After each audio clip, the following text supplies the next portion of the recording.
बिस्मिल्लाहिर्रहमानिर्रहीम। सर्व महामानवांना विनम्र अभिवादन करतो। वंचित बहुजन आघाडीचे राष्ट्रीय नेते तथा आपले सगळ्यांचे प्रेरणास्त्रोत आदरणीय अंजलीताई आंबेडकरजी, मंचावर उपस्थित महाराष्ट्राचे उपाध्यक्ष आदरणीय गोविंद दळवीजी, मंचावर उपस्थित सम्मेलनाचे राज्य प्रवक्ते कैलास वाघमारेजी, नांदेड महानगरचे अध्यक्ष विठ्ठल गायकवाडजी, अनिल वाघमारेजी, तालुका कमिटीचे उपाध्यक्ष, आत्ताच ज्यांनी आपल्याला विस्तृत असं मार्गदर्शन केलं, आपले सगळ्यांचे नेते व बौद्ध महासभेचे जिल्हाध्यक्ष PM वाघमारेजी, बौद्ध महासभा वंचित बहुजन आघाडीचे सर्व पदाधिकारी, सोनखेड सर्कलमध्ये कार्यरत आपले सगळ्यांचे सहकारी मित्र आनंद गोडबोलेजी, अरविंद धुतराजजी, तुकाराम खिल्लारेजी, नांदेड सोनखेड सर्कलमध्ये सोनखेड शहरामध्ये मुस्लिम समाजाचा आपला संवाद घडवणारे सर्व ग्रुप्स प्रतिनिधित्मक पद्धतीनं गुड्डू आणि त्यांचा आवेश, त्यांचा मित्रमंडळ, तुम्ही सगळेजण येऊन बसलात त्यासाठी मी आधी तुमच्या सगळ्यांचंही अभिनंदन करतो। आणि खूप वेळापासून या सभेसाठी उपस्थित असलेले माझे सर्व ज्येष्ठ बंधू, तरुण युवक आणि माझ्या माता माऊलींनो, सगळ्यांना मी क्रांतिकारी जय भीम करतो, क्रांतिकारी सलाम करतो। आत्ताच PM वाघमारे सरांनी सांगितलं, जय भीम आमची अस्मिता आहे।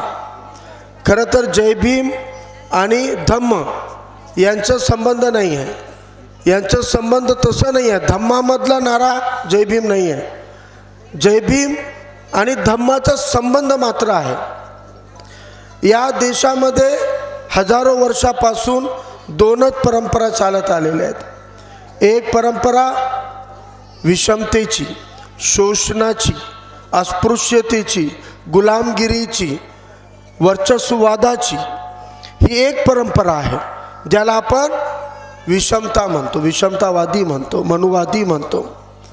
एकीकडे विषमतेची परंपरा आहे आणि दुसरीकडे परंपरा, त्याला तोडीस तोड उत्तर देणारी परंपरा ही आहे समतेची परंपरा, समतेची परंपरा, अस्पृश्यता मुक्ततेची परंपरा, गुलामी मुक्ततेची परंपरा, वर्चस्ववाद उखाडून फेकणारी परंपरा, भेदभाव संपवणारी परंपरा, त्याला आपण समता किंवा समतेची परंपरा म्हणतो।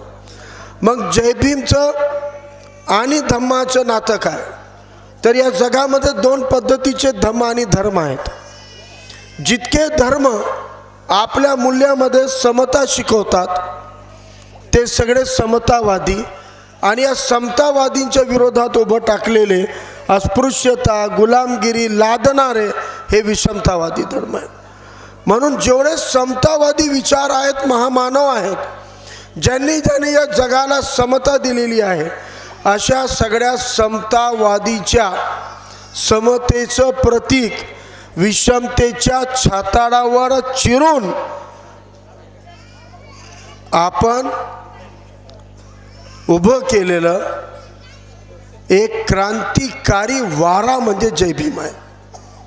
विषमतेच्या छाताडावर उभं राहून फडकवलेला समतेचा झेंडा म्हणजे जय भीम आहे, परचम म्हणजे जय भीम आहे। हे समता दर्शवणार आहे। आता आम्ही गैरबराबरी सहन करणार नाही, आता आम्ही अस्पृश्यता सहन करणार नाही, आता आम्ही भेदभाव सहन करणार नाही, हे सर्व म्हणण्याचं प्रतीक म्हणजे जय भीम आहे। आणि जय भीम आणि जय भीम याचं नातं असं आहे की हे समतेचं तत्व, हे समतेचं तत्व, त्याला अरेबीमध्ये मसावत म्हणतात, हे इस्लाम धर्मानं मुसलमानांना शिकवलेलं आहे। म्हणून जय भीम आणि जय भीम हे समतेचे प्रतीक आहेत। हे माणसाला माणसासारखा जगण्याचा अधिकार देणारे प्रतीक आहेत, माणसाला माणसासारखा नुसतं जगणारे नाही तर सन्मानानं जगण्याचा अधिकार देण्याचे प्रतीक आहेत। आणि राजकारणामध्ये सुद्धा याच पद्धतीची विषमता, याच पद्धतीचे भेदभाव, याच पद्धतीची अस्पृश्यता आहे। या नांदेड जिल्ह्यामध्ये किती तुम्ही या 70 वर्षामध्ये झालेल्या आमदारांची खासदारांची यादी करा, ही यादी करा। या यादीमध्ये तुम्हाला एकाच जातीचे, एकाच घराण्याचे वारंवार निवडून आलेले नावं दिसून येतील। परंतु या जिल्ह्यामध्ये राबणाऱ्या अनेक बहुजनांच्या अनेक जातींना आजपर्यंत लोकसभा विधानसभेची साधी उमेदवारी सुद्धा या प्रस्थापित पक्षाने दिली नाही। अनेक धर्म जातीच्या लोकांना एक तर उमेदवारी देणार नाही आणि ते कुणाकडून उमेदवारी घेऊन उभं राहिले तर त्यांना निवडून येऊ देणार नाहीत, त्यांना पाडण्याचे षडयंत्र करणार। गेल्या 40 वर्षामध्ये याच पद्धतीचं षडयंत्र बौद्ध, मुसलमान आणि दलित समाजाच्या बाबतीत करण्यात आलेलं आहे। या महाराष्ट्रामध्ये, महाराष्ट्र घडवण्यामध्ये आपण म्हणतो अण्णाभाऊ साठेचा उल्लेख केल्याशिवाय महाराष्ट्राचा इतिहास लिहिला जात नाही। संयुक्त महाराष्ट्राच्या लढ्याबद्दल बोलतो, परंतु त्या अण्णाभाऊ साठेंच्या रक्ताचे वारसदार असलेल्या मातंग समाजाला स्वातंत्र्यापासून आतापर्यंत कधी राज्यसभाला पाठवलं नाही, कधी त्यांना लोकसभेसारखे तिकीट प्रस्थापितांनी दिले नाहीत। सुरुवातीला पहिला बौद्ध खासदार देणाऱ्या बौद्ध समाजाला या प्रस्थापित पक्षाने कधी लोकसभेची उमेदवारी दिली नाही, नांदेड शहरातून कधी विधानसभेची पण उमेदवारी दिली नाही। आघाडीमध्ये सुटलेल्या जागेला सुद्धा मॅनेज करून, टॅक्टिक्स करून ते उमेदवारी मिळू दिले नाही। जेव्हा भेटली तर निवडून येऊ दिलं नाही। जेव्हा जेव्हा यांना वाटतं बौद्ध, मातंग, ओबीसी आणि मुसलमान निवडून येऊ शकतो, तेव्हा एकमेकाच्या विरोधात उभं टाकलेले काँग्रेस आणि बीजेपी एकत्रित येतात आणि आपल्या बहुजनाच्या अल्पसंख्याच्या उमेदवाराला पाडण्याचं काम करतात। ही परंपरा चालू आहे गेल्या 40-50 वर्षामध्ये। अनेकदा बौद्ध उमेदवार 3-3, 4-4 हजारांना हरलेले आहेत। अनेकदा मुस्लिम उमेदवार सुद्धा 3-3, 4-4, 5-5 हजारांना हरलेले आहेत। म्हणजे या पद्धतीचं ध्रुवीकरण करून सर्वसामान्य नागरिकांना संविधानानं निवडून येण्याचा अधिकार दिलेला असतानाही हे निवडणुकीमध्ये निवडून येणार नाही याच्यासाठी षडयंत्र रचतात। पण षडयंत्र रचणारे एकेकाळी लोकसभेच्या निवडणुकीमध्ये तुम्ही ऐकलं असेल, भास्करराव पाटील खतगावकर सेक्युलर पक्षाचे उमेदवार 4-4, 5-5दा निवडणूक लढवले, 3-3, 4-4दा निवडूनही आलेले आहेत काँग्रेसकडून। तुम्ही आम्ही मतदान दिलं, बौद्धांनी सेक्युलर म्हणून भास्करराव पाटील खतगावकरला मतदान दिलं, मुसलमानांनी सेक्युलर म्हणून भास्करराव पाटील खतगावकरला मतदान दिलं। आणि हाच भास्करराव पाटील खतगावकर बीजेपीची भीती घालून आपल्याला सेक्युलर म्हणून मतदान मागत होते। आणि जेव्हा खतगावकर काँग्रेसकडून उमेदवारी लढवायचे तर त्यांच्या विरोधात बीजेपीचा उमेदवार संभाजी पवार नावाचा व्यक्ती राहायचा। एकीकडे स्वतःला सेक्युलर म्हणणारे खतगावकर काँग्रेस म्हणून आपले मतदान घेतात, दुसरीकडे संभाजी पवार नावाचा उमेदवार बीजेपी म्हणून आपल्याला भीती घालण्याचं काम करतात। आणि दोघं मिळून नांदेड जिल्ह्याचा उद्योग बंद पाडून सूतगिरणी विकत घ्यायची, तर दोघं पार्टनर बनतात आणि ती इंडस्ट्री विकत घेतात। दोघं भागीदारीमध्ये सूतगिरणी विकत घेतात, शासनाला ठराव देतात, ही सूतगिरणी घेऊन आम्ही सुरू करणार आहोत आणि बंद पडलेली सूतगिरणी सुरू करून शेकडो हजारो लोकांना काम द्यायचं। विकत घेतात, विकत घेतल्यानंतर काही महिने लोटू देतात। जितक्या किंमतीमध्ये सूतगिरणी विकत घेतली त्यापेक्षा अधिक किंमतीमध्ये त्या सूतगिरणीमधल्या मशिनरी विकून टाकल्या आणि उरलेली जमीन घशात टाकून त्याच्यावर प्लॉटिंग करण्याचं काम चालू आहे। आपण सेक्युलर काँग्रेस, धर्मांध बीजेपी म्हणून लढत राहिलो, हे दोघं एकत्रित येऊन धंदे लाटले, जमिनी लाटल्या, उद्योग लाटलेत। आणि नंतर हाच खतगावकर सगळ्यात आधी बीजेपी मध्ये जाऊन बसला, बीजेपी मध्ये राहिला। अशोकराव सेक्युलर झाले काँग्रेसमध्ये, खतगावकर बीजेपीचे झाले। एकमेकाच्या विरोधामध्ये भाषणं केली, ठोकले एकमेकाला. आणि त्यानंतर खतगावकर पुन्हा काँग्रेसमध्ये आणि अशोकराव नंतर BJP मध्ये. मग खतगावकर पुन्हा BJP मध्ये आणि आता खतगावकर पुन्हा काँग्रेसमध्ये. किती मूर्ख बनवण्याचा धंदा आहे. किती मूर्ख समजता आम्हाला तुम्ही. किती मूर्खात करता नांदेड जिल्ह्याच्या जनतेला. आणि एकट्या फक्त खतगावकरच्या आणि संभाजी पवारच्या बाबतीतला मुद्दा नाही आहे. हाच खेळ चिखलीकर खेळतो, हाच खेळ शिंदे खेळतात. त्यांच्याच घरामध्ये मेहुण्याचं आणि याचं भांडणं चालू. आणि हाच खेळ आता तुमच्यासोबत लोकसभेचा आणि विधानसभेचा उमेदवार मिळून खेळत आहेत. महाविकास आघाडीच्या काँग्रेसचा विधानसभेचा उमेदवार कोण आहे? कोण आहे? जोरात सांगा. कोणता हंबर्डे? नाव काय त्याचं पूर्ण? मोहनराव मारोतराव हंबर्डे. आणि याच लोकसभेच्या निवडणुकीचा जी आता सुरू आहे, लोकसभेच्या भाजपच्या उमेदवाराचं नाव काय? काय पूर्ण नाव? Santukrao Marotrao Hambarde.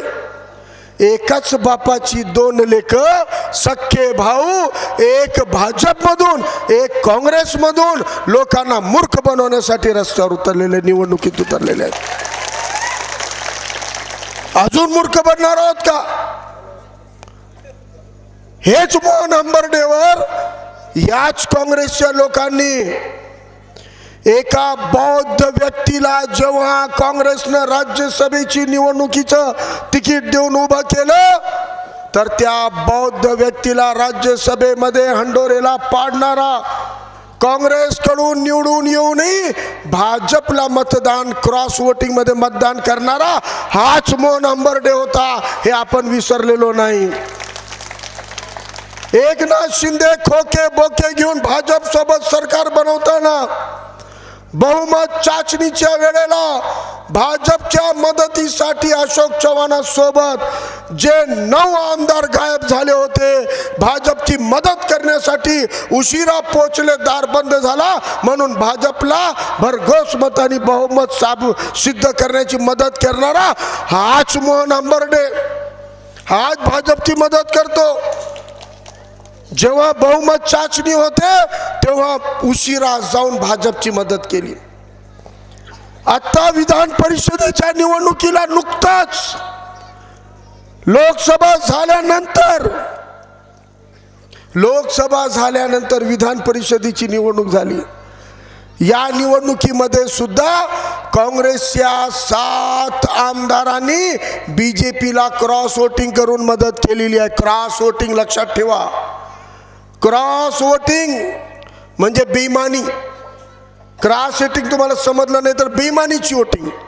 इमानदारीची voting straight voting आणि बेईमानीची वोटिंग म्हणजे क्रॉस वोटिंग. म्हणजे मोहन हंबर्डेनं पहिली क्रॉस वोटिंग हंडोरेच्या विरोधात केली. ॲब्सेंट राहून बेईमानी केली. विधान परिषदेमध्ये बेईमानी केली, क्रॉस वोटिंग केली, भाजपला मदत केली.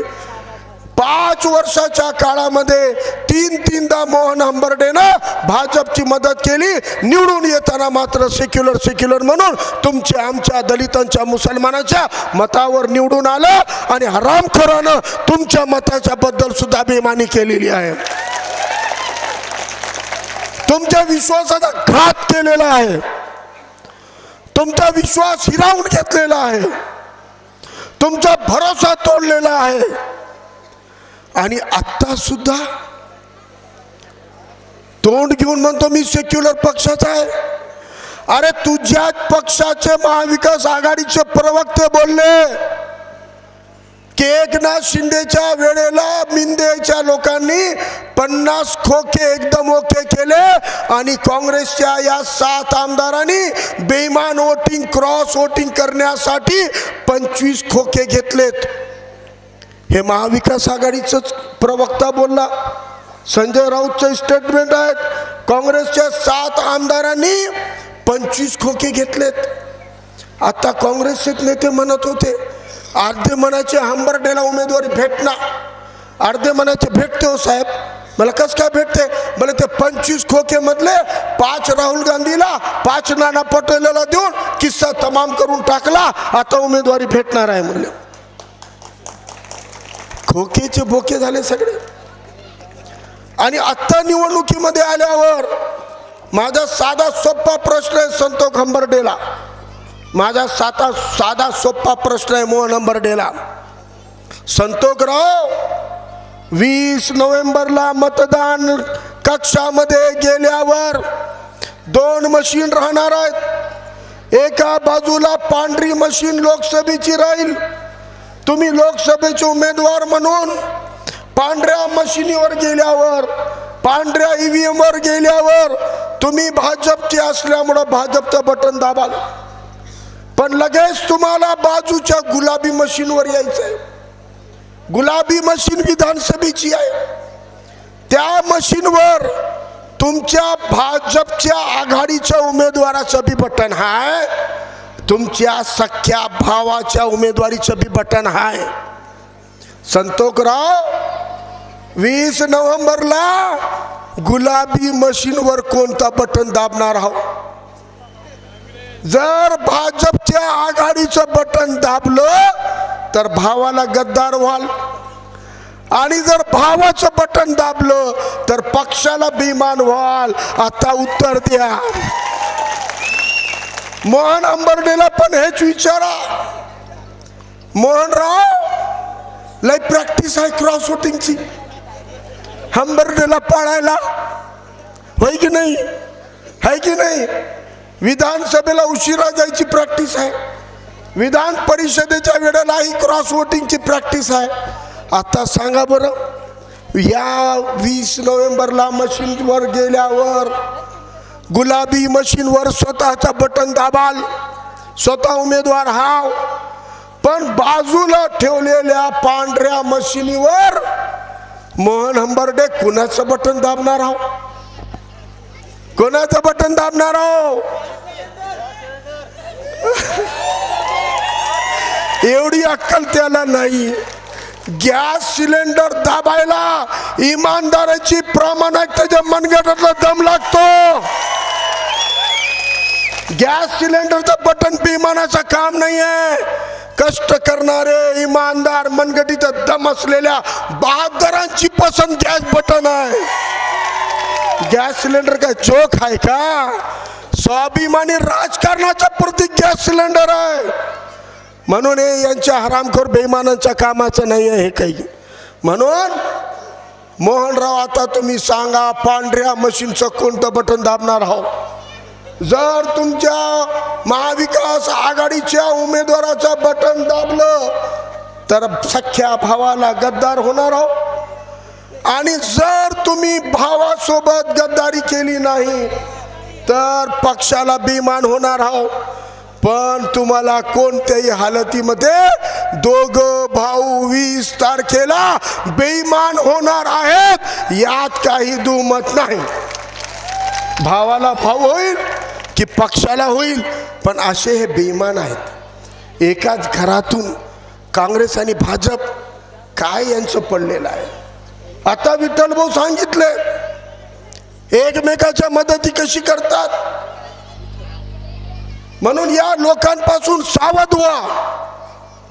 आणि फक्त BJPच्या महायुतीचाच उमेदवार आहे असं नाही, फक्त काँग्रेसच्या महाविकासचा उमेदवार असं नाही.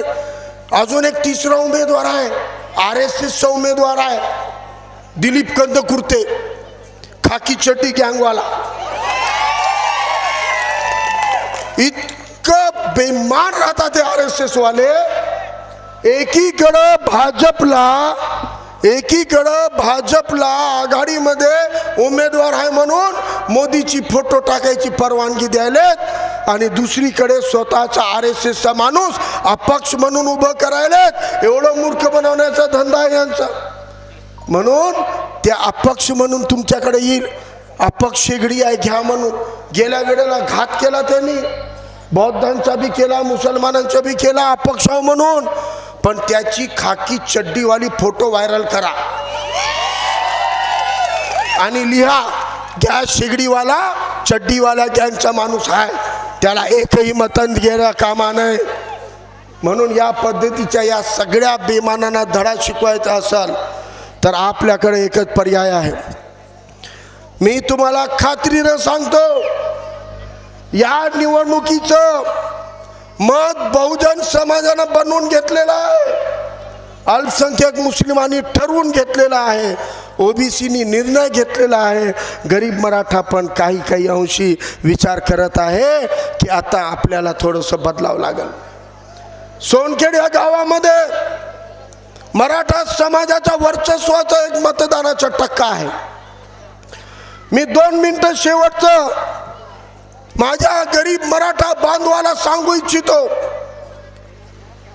आज महाराष्ट्रामध्ये 179 आमदार हे मराठा समाजाचे आहेत. 288 मधले 179 म्हणजे तुमच्या लोकसंख्येच्या दुपटीनं आमदार विधानसभेमध्ये मराठा समाजाचे आहेत. मग आत्महत्या केलेल्या शेतकऱ्यांची यादी घेऊन बसल्यावर आत्महत्या करणारे जे अल्पभूधारक कोरड जमीनवाले शेतकरी आहेत, ते आत्महत्या करणाऱ्या शेतकऱ्यांच्या यादीमध्ये 80% अधिक शेतकरी मराठा समाजाचे कसे आहेत? जर मराठा समाजाची सत्ता मराठाचा मुख्यमंत्री राहिलेला आहे, आत्ताही आहे, तर मग मराठा समाजाला आत्महत्या करायची पाळी काय येत आहे? एमपीएससी यूपीएससी पोलीस भरतीमध्ये निराश होऊन आत्महत्या करणाऱ्या विद्यार्थ्यांमध्ये 50%हून अधिक तरुण एकट्या मराठा समाजातून येतात. याचं काय कारण आहे? मराठ्यांची सत्ता म्हणवतो, मराठ्यांना मरण्याची नौबत त्यांच्यावर आणता. म्हणून सत्तेत असलेले आमदार खासदार हे शिवरायांचे मराठे नाही, हे शिवरायांचा घात करणारे मराठे आहेत. यांच्यापासून सावध व्हा. तुमची लढाई ओबीसी आणि मुसलमानांच्या दलितांच्या विरोधात नाहीये. जर मराठ्यांचा शेतकऱ्यांचा अल्पभूधारक कोरडवाहू शेतकऱ्यांचा कल्याण करायचं असेल तर ज्या पद्धतीनं शिवरायांनी स्वतःच्या जातीचे मराठा सरदारांच्या गर्दनी कापल्या, त्याच पद्धतीनं लोकशाही पद्धतीनं प्रस्थापित मराठ्यांना पाळावं लागल. त्याशिवाय गरीब मराठ्यांचं कल्याण होणार नाही, त्याशिवाय गरजवंत मराठ्यांचं कल्याण होणार नाही. आज तुम्ही मुसलमानांचा द्वेष शिकवता, दलितांचा बौद्धांचा मातंगाचा द्वेष शिकवता. शिवरायांचा इतिहास उचलून बघा. शिवरायांना मदत करणारे प्रस्थापित मराठे नाही, 18 पगड जातीमधले याच अस्पृश्य शूद्र समाजाचे लोक हे दिवसभर कष्ट करत होते. रात्रीला तलवारबाजी नेमबाजी शिकून शिवरायांचं सैन्य उभं केलेलं आहे. आणि या शिवरायांना जेव्हा सैन्य दल उभं करायचं होतं, घोडदल उभं करायचं होतं, त्यावेळेला शिवरायांसाठी घोडदलाची तोफेची टेक्नॉलॉजी देणारे हे मुसलमानातले इब्राहिम खान, दौलत खान हे मुसलमान शिवरायांच्या सोबत उभे होते. शिवरायांनी कधी मुसलमानांचा, दलितांचा, मागास घटकांचा, ओबीसीचा द्वेष केला नाही. जर आज कोणी द्वेष शिकवत असेल तर आपल्याला शिवरायांचा खराखुरा इतिहास जाणून घ्यावा लागणार आहे. शिवरायांना अपेक्षित स्वराज्य निर्माण करण्याचं काम जर कोणी करत असेल तर ते छत्रपती शिवरायांचे खरेखुरे मावळे जर कोणी आहेत तर ते आदरणीय बाळासाहेब आंबेडकर आहेत. मित्रांनो, सगळ्या 18 पगड जातीला, अल्पसंख्याकांना, गरीब मराठ्यांना उमेदवारी देण्याचं काम आदरणीय बाळासाहेब आंबेडकरांनी केलं. घेऊन बघा यादी. सर्व जाती धर्माच्या लोकांना आदरणीय बाळासाहेब आंबेडकरांनी उमेदवारी दिली म्हणजे शिवरायांना अपेक्षित, संविधानाला अपेक्षित राष्ट्र निर्माण करण्याचं काम आपल्याला करायचं असेल तर वंचित बहुजन आघाडीशिवाय पर्याय नाही एवढं सांगतो. आणि आपण 20 नोव्हेंबरला गॅस सिलेंडरच्या निशाणीचं बटन दाबून आपल्या वंचित बहुजन आघाडीच्या लोकसभा विधानसभेच्या दोन्ही उमेदवारांना निवडून द्या ही विनंती करतो. थांबतो. जय हिंद, जय भीम, जय शिवराया. अल्लाह हाफिज.